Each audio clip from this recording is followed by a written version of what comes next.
வணக்கம். இது தமிழ் குரலின் சிறப்பு நேர்காணல். இன்றைக்கு நம்மோடு இணைந்திருக்கிறவர் ஃபர்ஸ்ட் டைம் மீடியாவின் முதன்மை ஆசிரியர் மூத்த பத்திரிகையாளர் டாக்டர் உமாபதி அவர்கள். சார் வணக்கம். சார் வணக்கம். வணக்கம். இப்போ ஆதவ அர்ஜுனா அவருடைய உயிருக்கே ஆபத்து, திமுகலே இருக்க பெரிய குடும்பம் தான் என்னை உயிருக்கு ஆபத்து ஏற்படுத்துகிறாங்கன்னு போய் தேர்தல் அதிகாரிகிட்ட கம்ப்ளைண்ட் கொடுத்துருக்காப்புல. எப்படி பார்க்க வேண்டியிருக்கு? ஆனால் அவன் மெண்டல் எதையாவது அடித்து பிடிச்சி எதாவது வந்துடலான்னு பார்க்குறான், எதையாவது ஒன்று பண்ணி வந்துடலான்னு பார்க்குறான். அவனால் தலையில் தண்ணி குடித்தாலும் வர முடியாது. அவன் நினைக்கிறத அடையவே முடியாது. கடைசி வரைக்கும் அவன் தெருவில் தான் தெரியணும். புரியுதா? அவனுக்கு என்ன தான் விட்டால் அக்கடி அடித்தாலும் இதுதான் நடக்க போகுது. ஆனால் எதையாவது ஒன்று இது பண்ணிவிட்டு அடித்து பிடிச்சி எதையாவது ஒன்று பண்ணணும்னு பார்க்குறான். கடைசியில் போலீஸை போய் வண்டியை வச்சு ஏற்றுங்க கும்பிட்டப்ப. ஸோ இந்த மாதிரி தான் அவன் ஏற்றினானா, அவன் டிரைவர் ஏற்றினானு தெரில. அது என்னன்னு தெரியணும். உள்ள அவர் இருந்தாரா இல்லையா? ஆகும்போது அவரோட கார் ஏறி இருக்கு அப்படிங்கும் போது ரிட்டர்ன் கிளம்பி போகும்போது நின்றுகிட்டு இருந்தவர் மேலே போய் இடித்து அவரை தள்ளி அவர் கால் மேலே ஏறி இருக்குங்கிற மாதிரி தான் இருக்குது. அதுக்கு என்ன அவங்க நடவடிக்கை எடுக்க போகிறாங்கன்னு தெரில. அவர் பனையூருக்கு கூப்பிட்டுவாங்க, நாங்கள் ஆறுதல் சொல்கிறோம்னு எதுவும் சொன்னாங்கன்னா போலீஸை கூப்பிட்டுவாங்கன்னு விஜய்கிட்ட கூப்பிட்டுவாங்க. விஜய்கிட்ட காமிச்சு ஒரு ஃபோட்டோ எடுத்து அனுப்புகிறோம் அப்படின்னு. கால் ஃப்ராக்சர் கட்டு சரியாயிடும். என்ன பண்ண போகிறாங்கன்னு தெரில. காட்டுமிராண்டியில் எங்கே போய் முடிய போகுதுன்னு தெரில. இந்த எலெக்ஷன் 24ஆம் வாக்குப்பதிவு வரைக்குமே ஆபத்து தான் தமிழ்நாட்டில். விஜய் போராடம் போகிற ஆபத்து தான்.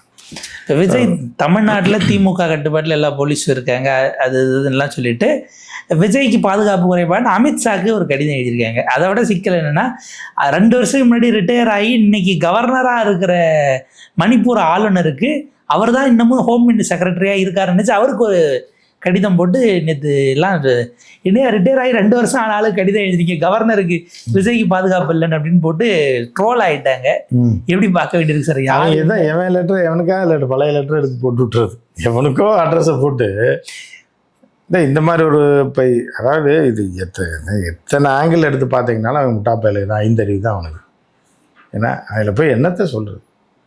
ஏன்னா அமித்ஷா கட்டுப்பாட்டில் யாருக்கு இப்போ தேர்தல் கமிஷன்? இப்போ தேர்தல் கமிஷன் அவங்க கட்டுப்பாட்டில் இருக்குன்றத ஒத்துக்கிறியா? அப்போ நீயே அவங்க கட்டுப்பாட்டில் தான். ஒய் செக்யூரிட்டி சரியாக பாதுகாப்பு கொடுக்கலன்னு ஒய் செக்யூரிட்டிக்கு லோக்கல் போலீஸ் கோஆர்டினேட் பண்ணுமா? அது அவங்க கொடுக்குற போலீஸ் இல்லை. அது என்ன கணக்கில் எழுதினாங்கன்னு தெரியல. அதான் அவங்களுக்கு எதுவுமே தெரியாது, எதுவுமே தெரியாது. அதாவது இப்போ இன்னைக்கு ஹோம் செக்ரட்டரி யாருன்னு தெரியாமல் ரிட்டையர் ஆகி கவர்னராக இருக்கிறவருக்கு கடிதம் போனால் அவர் பேரை பார்த்துட்டு என்னடா பல சின்னமாடா அப்படியே இருக்கீங்க, நீங்கள் என்ன தெரிஞ்சலையாடா அப்படின்னு நினச்சி பாரு. நீங்கள் கட்சி ஆரம்பிக்கும் போது நான் இருந்தேன், இப்போ நானே கவர்னர் ஆகிட்டு என்ன எனக்கு லெட்டர் போட்டுட்டு இருக்கீங்களா? அதாவது அது என்னன்னா இப்போதான் புரியுது. ஒய் செக்யூரிட்டி கேட்டப்போ போட்ட 2 அட்ரஸ் அவர் தான் கொடுத்துருக்காரு. நீங்கள் தான் பார்க்கணும்னா நான் ரிட்டையர் ஆகிட்டேன்னா வீட்டில் பால் வாங்கிட்டு சுற்றிட்டு இருந்தேன், என்னை கவர்னர் ஆகி வச்சுருக்காங்க. இப்போ பழைய பேங்க் மேனேஜருக்கு ஃபோன் பண்ணுற மாதிரி தான். சார் இந்த லோன் மேட்டரையோ நான் ரிட்டையர் ஆகி 2 வருஷம் ஆச்சு, இப்போ வந்து ஃபோன் பண்ணுறேன் லோன் என்ன கேட்டீங்க போய் அங்கே போய் இருக்கிற மேனேஜர் பாரியான் இருக்காங்க. இவங்க திருந்த மாட்டாங்கன்றது மட்டும் இல்லை, இவங்களுக்கு மண்டையில் மசாலாவே கம்மி அப்படின்றது உலகம் அறிஞ்ச உண்மை. இன்னும் நிறையா கூத்துக்களை செய்வேங்க. நீங்கள் ஃபீல்டுக்கு வந்த காலம் இல்லை, அதுக்கு முன்னாடி ஸ்கூல் காலேஜ் இருந்த காலத்தில் இந்த பாட்டில் வச்சு அப்படிங்கிறதெல்லாம் கேள்விப்பட்டிருப்பீங்க. இப்போ அதை ரீஇன்வென்ட் பண்ணியிருக்காங்களான்னு தெரியல. ஏதோ ஒரு கண்ணாடி துகள் தான் இருக்குது, பாட்டிலை வீசி உடைச்ச மாதிரி தெரியல. இப்போ அதுவும் ஆதவ அர்ஜுனா கூட்டத்தில் தான் அது நடந்திருக்கு. எங்கள் மகளிர் அணியை நீங்கள் வந்து விழுந்துன்னு சொன்ன உடனே நேரடியாக ஸ்டாலினுக்கு சவால்னு அவர் மைக்கில் பேசி அதான் செட்டப் பண்ணி வீசினடா கரெக்டாக அடிச்சுட்டு டக்குன்னு எனக்கு ஃபோன் அடிக்க நான் பேசிடுறேன்னு சொல்லியிருப்பேன். முதல்ல ரெடி பண்ணி வச்சுருப்பேன். இங்கேருந்து நீங்கள் வீசுகிற பொம்பளைங்க மேலே வீசிட்டியா அப்படின்றத எனக்கு ஒரு மிஸ்டு கால் கொடுத்து கட் பண்ணு, உடனே நான் பேசிடுறேன் ஸ்டாலின் எழுத்து போட்டு பேசியிருப்பான். அவனை விட்டு வச்சுருக்காங்க, இவ்வளோ நாள் விட்டு வச்சுருக்காங்கன்னா ஏதோ ஒரு காரணத்துக்காக. பக்கத்தில் லாஜில் 2 பேரை கைது பண்ணியிருக்காங்க. அவங்க குடிச்சிட்டு இது பண்ணிக்கிட்டு இருந்திருக்காங்க. அவங்க பார்த்தா கட்சியில் விஜய் ஃபோட்டோ டிபியோட வச்சுட்டு அவன் கட்சிக்காரங்கிற மாதிரி தாவேக்கா ஆதரவாளர்னு வேறு அவங்கள கைது பண்ணி போலீஸ் இவன் தான் செட்டப் பண்ணி அங்கேருந்து எதையும் சொல்லியிருப்பான். சொல்லிவிட்டு நான் உடனே பேசுகிறேன்னு சொல்லியிருப்பேன். அதே மாதிரி அவங்க விட்டுட்டு மிஸ்டு கால் கொடுத்துருப்பாங்க டப்பிங் போலீஸ். நாஞ்சில் சம்பத் இப்படி அப்போ தான் ஏதோ பேசிக்கிட்டு இருந்தார்.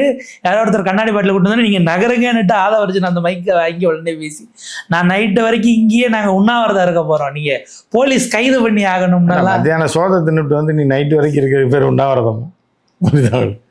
அப்போ நைட்டு 9 மணிக்கு வீட்டில் போய் சாப்பிட போகிறேன், அவனை வீட்டில் துரத்தி விட்டாங்க, வெளியே வாங்கி சாப்பிட போகிறேன், இது உண்ணாவிரதம்னு உனக்கு யாராவது சொன்னாங்க அப்படின்ற மாதிரி தான் இருக்குது. மத்தியானம் சாப்பிட்டு வந்திருக்கேன், சாயந்தரம் கூட்டத்தில் நைட்டு வரைக்கும் உண்ணாவிரதம் இருக்கேன்னு என்ன அர்த்தம்?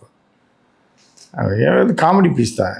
இல்லை சார், இப்போ இந்த கொலை மிரட்டலுங்கிற அளவுக்கு அவருக்கு த்ரெட் இருக்கா? விஜய் விடவும் ஆதவ அர்ஜுனாக்கு ஒரு த்ரெட் இருக்கிறதா ஒரு விஷயம் பில்டப் கொடுக்குறான். நேற்று கூட பேசும்போது சொன்னால விஜய் விட நான் பயங்கரமான ஆள் அப்படின்னு சொல்லி இவன் வந்து விஜய் காலி பண்ணணும்னு பார்க்குறான். ஒரு இடத்துல விஜயை கொண்டு வந்துட்டு விஜய் டம்மி பீஸ் ஆக்கி நம்ம கட்டுப்பாட்டை எடுக்கலான்னு தான் அவனோட பிளான். ஆனால் விஜய் விவரமான ஆள், வீட்டுக்குள்ளேயே விடுறதில்ல. விஜய் பார்க்குறத மாஸ்க் ஒரு டைம் தான் பார்க்க முடியும். அப்படி ஒரு சூழ்நிலை இருக்கிறதுனால இப்போ விரக்தியில் இருக்கான், என்னென்னமோ பண்ணிகிட்டு இருக்கான்.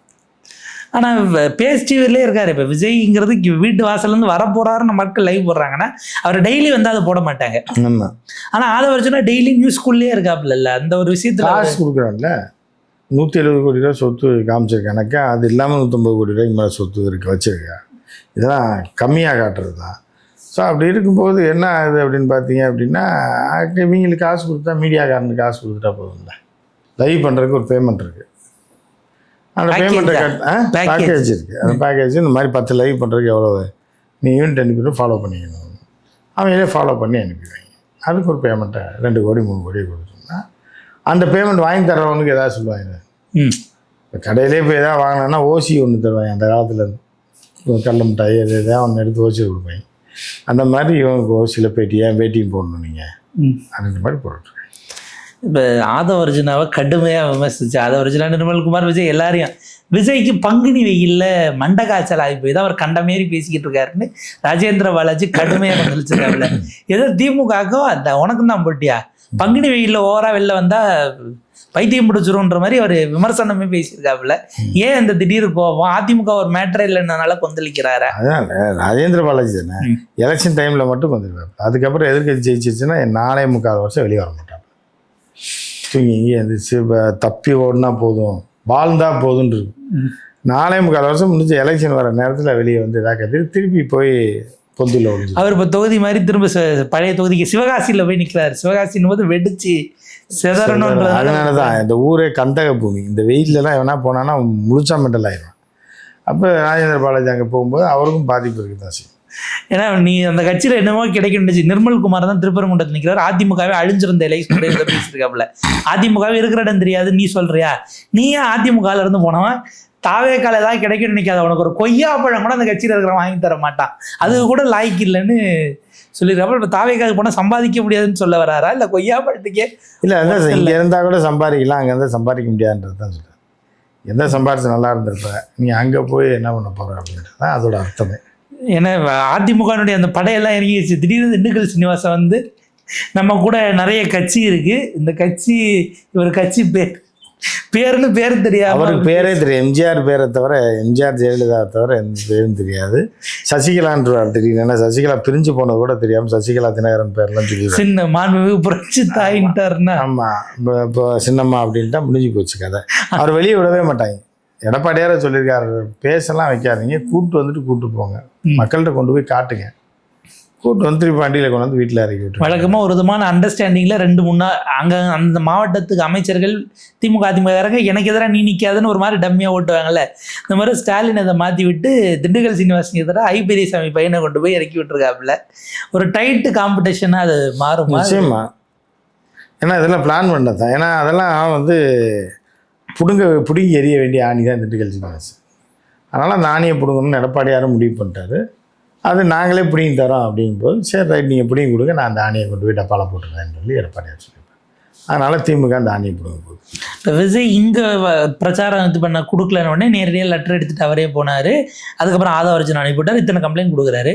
பாண்டிச்சேரியில் 23 இடத்துல கேட்டு 19 இடத்துல ரிஜெக்டட். 4 இடம் மட்டும் கொடுக்குறோம், வந்து பண்ணிட்டு போங்கன்னு இருக்காங்க. இப்போ அங்கே உள்துறைங்கிறது உள்துறை பிஜேபினால டைரக்டாக அமித்ஷா கட்டுப்பாடு. அப்போ அமித்ஷா சார் என்ன முடக்க பார்க்குறீங்களான்னு இந்த வீடியோ விடுவாரா? வாய்ப்பு இருக்கா? அதுதான் அமித்ஷா எடுத்து விட்டா என்ன ஆகுது? அங்கேயே இதை தாண்டி வர முடியாது, பாண்டிச்சேரி தாண்டி வெளியே வர முடியாது. அதனால் அமித்ஷாவெல்லாம் வந்து நெருங்க கூட முடியாது. தமிழ்நாட்டுக்கு ஒரு நியாயம், அங்கே ஒரு நியாயமாகிறது இருக்குதான். அதாவது அமித்ஷாலாம் பேசுனா நம்ம சீனை முடிச்சுருவாங்கன்னு தெரியும். ஆனால் எப்படியா இருந்தாலும் சீனை முடிக்க போகிறாங்க எலெக்ஷனுக்கு அப்புறம். அது வேறு விஷயம். எலெக்ஷனுக்கு அப்புறம் அவங்களே முடிச்சிடுவாங்க. ஸோ அது என்ன நடக்குதுன்னு பார்க்கலாம். இப்போ விஜய் அவர் 2.25 வருஷம் கட்சி நடத்திக்கிட்டு இருக்காப்புல. அவருக்கு அங்கே ஒரு இதை எப்படி போய் அப்ளை பண்ணி பர்மிஷன் வாங்கணும்னு தெரில. ஆனால் 5 வாரம் தான் அது. சசிகலாமா 7 இடத்துல பர்மிஷன் வாங்கிட்டு பரப்புரையே பண்ணிட்டு வந்துட்டாங்க பாண்டிச்சேரிக்கு போய். ஆட்சி 15 வருஷம் ஒரு ஆளுமையாக இருந்தது சசிகலா. ஒரு ஆட்சியில் என்ன நடக்கும், ஐஏஎஸ் ஆஃபீஸர் எப்படி டீல் பண்ணணும், கவர்மெண்ட் எப்படி டீல் பண்ணணும் தெரிந்த ஒரு நபர். அதனால அந்த அம்மையாரோடலாம் போய் நீங்கள் விஜயை போய் கம்பேர் பண்ண முடியாது. விஜய் வந்து அது மலைக்கும் மடுவுக்கும் உள்ள வித்தியாசம். ஏன்னா கை கட்டி நின்றப்ப அவங்க பக்கத்துல இருந்து பார்த்துருப்பாங்கல்ல. பக்கத்தில் இருந்து பார்க்கல, கை கட்டி நிற்க இந்த தம்பியை வெளியே 5 மணி நேரம் நிற்க விடலான்னு சொன்னதே சசிகலா தான். பொள்ளங்கா பையன் அவன் நிற்கட்டும், அவன் நடந்து வரட்டும், அங்கே வெளியவே மடங்குடா அவனை கேட்டில் நடந்து வரவைங்கடான்னு சொன்னதே சசிகலா தானே. அதுக்கப்புறம் சாப்பிட போகலான்னு நினைக்கிறேன்க்கா அப்படின்னு கேட்டிருக்காங்க. யார்? ஜெயலலிதா. இல்லைக்கா அந்த பையன் அவன் நிற்கட்டும்க்கா சாயந்தரம் வரைக்கும், சின்ன பையன் தானே நிற்கட்டும் அப்படின்னு சொல்லி விஜய் நிற்க வச்சது சசிகலா தான். கூட அது வேற பேரண்ட் டீச்சர் மீட்டிங் மாதிரி அப்பா வேற வர சொல்லியிருக்காங்கன்னா, அப்பா வயசான நல்லா இருக்கு, ஆனால் குளிர் தாங்குவார் இருந்தாலே அப்படிங்க, வெயில்னா தான் பிரச்சனை, ஜர்க்கின் நெருக்கின்னு போட்டு குளிர் தாங்குவார்னு சொல்லி அங்கே போய் இதில் நிற்க விட்டுருக்கேன். கொடநாட்டில் நிற்க விட்டதே சசிகலா தான். அப்புறம் எப்படி நீங்கள் சசிகலா தவிர சொல்ல முடியும்? அதனால அதான் 6 வார கட்சிக்கு அவங்களுக்கு இருக்கக்கூடிய விஷயம் கூட உங்களுக்கு புரியலன்னா கூட இருக்க ஆட்கள் யார் அப்படிங்கிறது தான். கூட எல்லாமே தற்கொலையாக தானே இருக்கான் அவனுக்கு. அதாவது வந்தவளும் சரியில்லை வாச்சவளும் சரியில்லைன்னு ஒரு டைலாக் காமெடி. அந்த மாதிரி விஜயும் சரியில்லை, விஜய் கூட இருக்கவும் சரியில்லை, விஜய் தொண்டர்களும் சரியில்லைன்ற மாதிரி தான் கதை போயிட்டு. ஸோ இப்போ இதில் யாரை குறை சொல்ல முடியும்? ஓங்குத்தமா ஏங்குத்தமான எல்லாரும் சேர்ந்து பாட்டு வேணா வரலாம். ஒரே நிறைய கேள்வி சார். இந்த எலெக்ஷனுக்கு வேட்பாளர் 234 அறிவிச்சிட்டாரு. இப்போ திடீர்னு அதை மாற்றலாம். ஏன்னா வேற வேற கட்சியில் சீட்டு கிடைக்காத இன்னொரு 10 பேர் வராங்க. அதனால் நம்ம தொண்டர்கள் 10 பேரை விலகிட்டு அவங்கள உள்ள விடலாமா? எப்போ வேணாலும் மாற்றம் வரலாம். அது மாற்றுவாங்க, அது கடைசி வரைக்கும் மாற்றுவாங்க. என்ன இப்போ போலிங்க்கு தான் இது நாமினேஷன் தாக்கல் பண்ணதான் டைம் இருக்குல்ல, மாற்றுவாங்க. ஏன்னா அவங்க ஆள் இல்லைங்கும் போது செலவு பண்ணுவாங்க. அவங்க முன்னாள் எம்எல்ஏ முன்னாள் இதுன்னும் போது அவங்களே செலவு பார்த்துப்பாங்க. இதை போட்டு கொடுக்கறதுக்கு புஷி அவர் எதுவும் ஒரு பேக்கேஜ் பிளான் பண்ணி அவர் ஒரு பேக்கேஜ் போட்டு பிளான் பண்ணி வாங்கிடுவாங்க, வந்து ரெடி பண்ணுவாங்க. அதுக்கான வாய்ப்பு இருக்குது. இந்த எலெக்ஷனில் ஜெயிக்கிறாங்களோ இல்லையோ செட்டில் ஆகிறதுக்கு பல பேர் பிளான். அது செட்டில் ஆகிறதுக்கு எல்லாருமே பிளான், எல்லாமே செலவு பண்ணுறது ஆதவர்ஜனா மட்டும்தான். ஆதவர்ஜனா பிளான் என்னன்னா, இப்போ முதலீடு போட்டு பெருசாக அடிக்கிறது, மித்த வேணா வந்து சின்னதாக அடித்தா போதுன்ற அளவுக்கு இந்த எலெக்ஷன்லேயே செட்டில் ஆகிடும். அவங்கவுங்க அளவுக்கு அவங்கவுங்க ஒரு டார்கெட் வைக்கிறாங்க. அவங்கவுங்க சொத்து மதிப்புக்கு ஏற்ற மாதிரி அவங்கவுங்க ஒரு பேக்கேஜுங்கிற மாதிரி பார்ப்போம் சார். இது எப்படி போகுது, ஒரு முடிவுக்கு வராங்களா, இவர் இதுக்கப்புறம் இன்னும் பிரச்சாரத்துக்கு போவாரா, இல்லை இன்னைக்கு போயிட்டு வந்தால் தான் கடைசியாங்கிறதெல்லாம் அவருக்கு மட்டும்தான் வெளிச்சம். நம்ம விரிவாக பேசுவோம். நேரத்துக்கு பற்றி